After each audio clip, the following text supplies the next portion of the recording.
Hello mga Paps, good morning. So may nag-message sa atin si Paps Kebs. Ayan, so shoutout po sa iyo Paps Kebs. Tinatanong ni Paps Kebs kung ano daw yung setup ko sa aking Insta360 camera sa aking Rider 150. So i-reveal ko. So ito Paps Kebs, ang setup ko dito sa aking Insta360. Yan, selfie stick. Tapos crab claw na mount. Yan, ito yung claw niya. Tapos ito galing sa dati kong cellphone holder. Yan, naka-attach lang dito sa aking side mirror. Tapos gamit yung club claw mount. Yan, inipit ko lang dito sa may handlebar. Ina-adjust naman yan. Tapos naka Falcam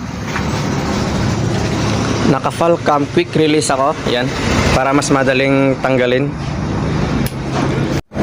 Ito yung Insta360 ko. So naka Falcam yan na quick release mount.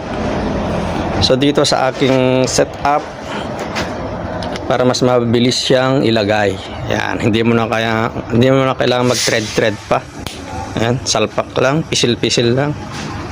Tapos naka quick release din ako na lanyard, extra protection. Yan, just in case na mayroong bumigay sa kanilang mga mount, so safe pa rin kasi meron siyang lanyard. Yan, quick release din yan, madali lang tanggalin, ikabit, madaling kabit at madaling tanggalin.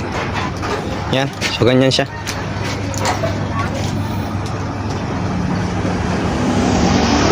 Meron din akong yan sa aking isa pang selfie stick para pag ililipat ko yung Insta ko, pag maglalakad din yan, quick release din siya. So ayan, sana nakatulong Paps Kebs.